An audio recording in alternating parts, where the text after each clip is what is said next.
Welcome back friends. मैं हूं स्वाति और आप देख रहे हैं बैकयार्ड गार्डनिंग। आज के वीडियो में हम एक ऐसे प्लांट के बारे में डिटेल में बात करेंगे जो बिगनर्स के लिए बिल्कुल परफेक्ट है। मतलब अगर गार्डनिंग आपने अभी भी शुरू की है तो आप इस पौधे से शुरुआत करें, क्योंकि इसको किल करना क्लोज टू इम्पॉसिबल है और एक पौधे से बहुत ढेर सारे नए पौधे आप तैयार कर सकते हैं।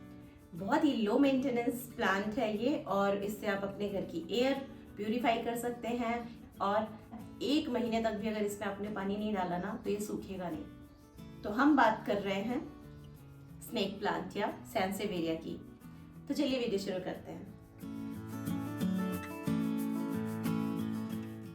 आई एम श्योर आपने ये प्लांट ज़रूर देखा होगा अपने इर्द गिर्द। हो सकता है इसकी कोई वैरायटी का प्लांट आपके पास हो, गोल्डन पत्ती वाला, छोटी पत्ती वाला या फिर ये ग्रीन वाला।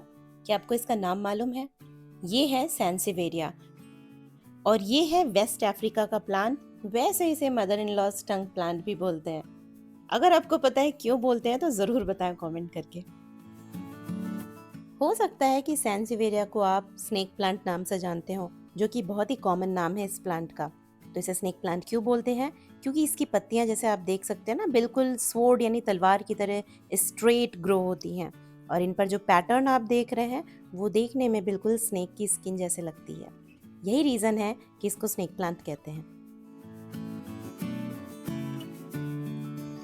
तो जैसा मैंने वीडियो की शुरुआत में कहा कि ये बिगनर्स के लिए परफेक्ट प्लांट है। क्यों? बहुत सारे रीजंस हैं इसके। सबसे पहली बात तो ये कि एक बहुत अच्छा एयर प्यूरिफायर प्लांट है। हवा से बेंजीन और फॉर्मेल्डिहाइड को दूर करता है और आपके घर की हवा को शुद्ध बनाएगा।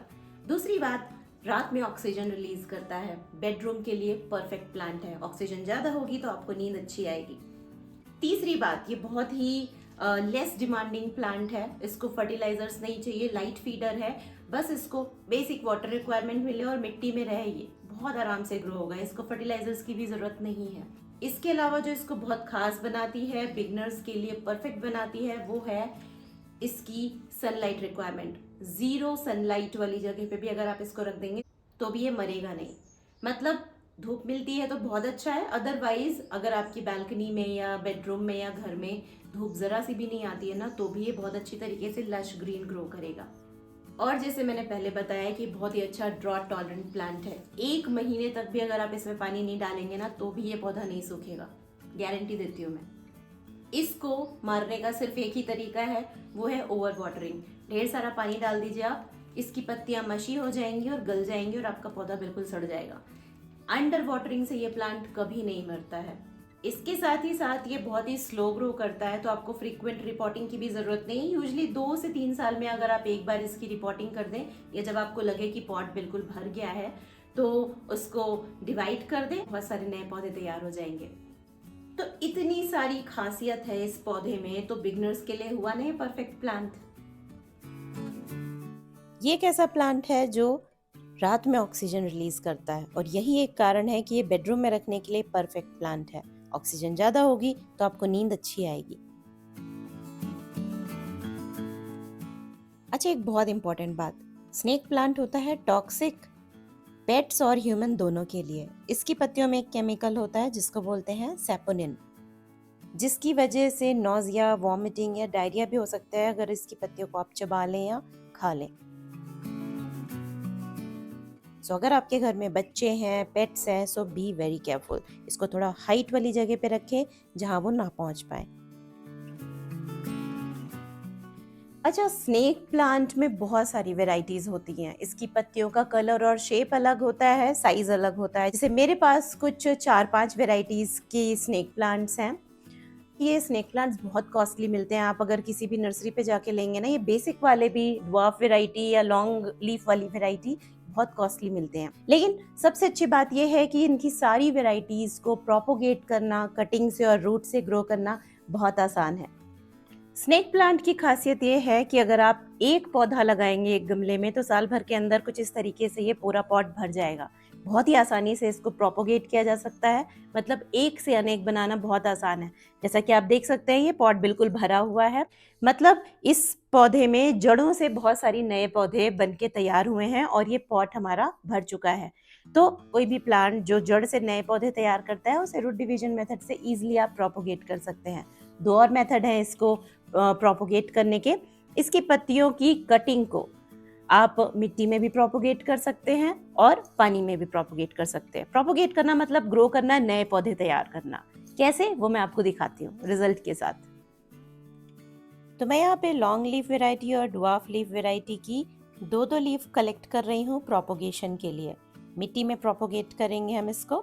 सेम मेथड से आप इसको पानी में भी प्रोपोगेट कर सकते हैं। तो अब दोनों वेराइटी की एक एक पत्ती की हम मल्टीपल कटिंग्स लेंगे और एक को एज इट इज ग्रो करेंगे। तो इस तरीके से आपको कटिंग लेनी है और ध्यान रखें जिस ऑर्डर में कट करना है उसी ऑर्डर में इसे रखेंगे, क्योंकि ग्रो भी हमें उसी तरीके से करना है। मतलब नीचे वाला पार्ट जो है वो मिट्टी के अंदर जाएगा। तो हम छोटी पत्ती वाली वैरायटी को इस पॉट में ग्रो करेंगे। आप चाहें तो सिर्फ मिट्टी में भी इसको ग्रो कर सकते हैं। ज़रूरी नहीं है कि परफेक्ट पॉटिंग मिक्स में ही इसको ग्रो किया जाए। बस इतना ध्यान रखें कि मिट्टी थोड़ी नरम हो तो पानी आप पहले डाल दें, जिससे कटिंग इंसर्ट करने में ईजी रहे। और बस अब आप कटिंग्स को इंसर्ट कर दें और थोड़ा साइड से दबा दें, जिससे वो अपनी जगह से हिले ना। मॉडरेट वाटरिंग करें और ध्यान रखें कि ड्रेनेज होल ज़रूर होना चाहिए, जिससे एक्सेस वाटर पॉट में इकट्ठा ना हो। इसको आप चाहे फुल सनलाइट में रखें, चाहे शेड में रखें, यकीन मानिए 1 महीने के अंदर आपको नई ग्रोथ दिखेगी। रूट फॉर्मेशन होगी पहले और उसके बाद वहाँ से नई शूट ग्रो होगी। और अब इसी तरीके से ये लॉन्ग लीफ वैरायटी को भी हम इस पॉट में ग्रो कर देंगे।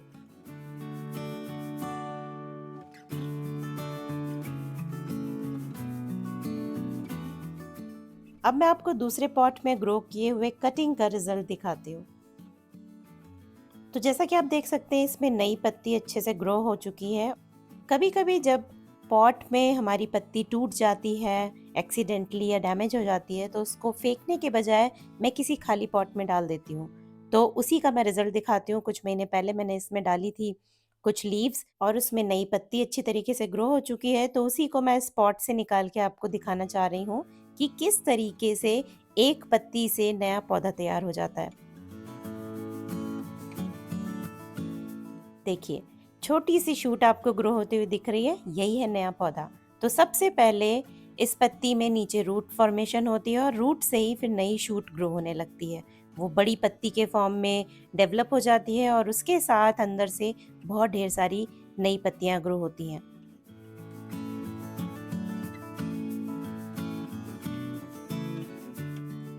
जैसे कि आप देख सकते हैं इसमें मैच्योर लीफ और शूट ग्रो हो चुकी है और ये एग्जाम्पल है रूट डिवीजन मेथड से ग्रो करने का। इसमें मैंने सिंगल लीफ नहीं डाली थी, आप देख सकते हैं एक पूरा प्लांट था, उसी में से एक नई शूट निकली है और वो भी एक सेपरेट प्लांट बन चुका है। अब इस स्टेज पे अगर हम चाहें तो इसको कट करके 2 नए प्लांट्स तैयार कर सकते हैं। तो देखा आपने इस पौधे को कितनी आसानी से आप ग्रो करके कई नए पौधे तैयार कर सकते हैं, एक पत्ती से, रूट डिवीजन मेथड से, और सेम प्रोसेस से आप इसे पानी में भी ग्रो कर सकते हैं। पहले उसमें रूट्स डेवलप होंगी, फिर इस तरीके से नई पत्तियां रूट से निकलेंगी। अच्छा, एक और खास बात, सारी वैरायटी की पत्तियों को आप लीफ कटिंग से बहुत आसानी से ग्रो कर सकते हैं, लेकिन जितनी भी वेरीगेटेड वैरायटीज होंगी ना, जैसे ये वाली जिसमें गोल्डन एजेस हैं, ऐसी पत्तियों को अगर आप कटिंग से ग्रो करेंगे तो जो नया पौधा तैयार होगा ना, वो ऐसे डार्क ग्रीन कलर में ग्रो होगा। वो वेरीगेटेड वैरायटी में प्रोपोगेट नहीं होगा। तो वेरीगेटेड वैरायटी अगर आपको चाहिए तो रूट डिवीजन मेथड से ही उसको ग्रो करें। आई होप आपको आज का वीडियो पसंद आया होगा।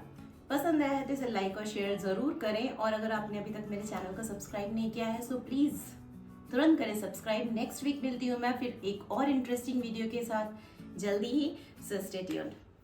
Bye bye.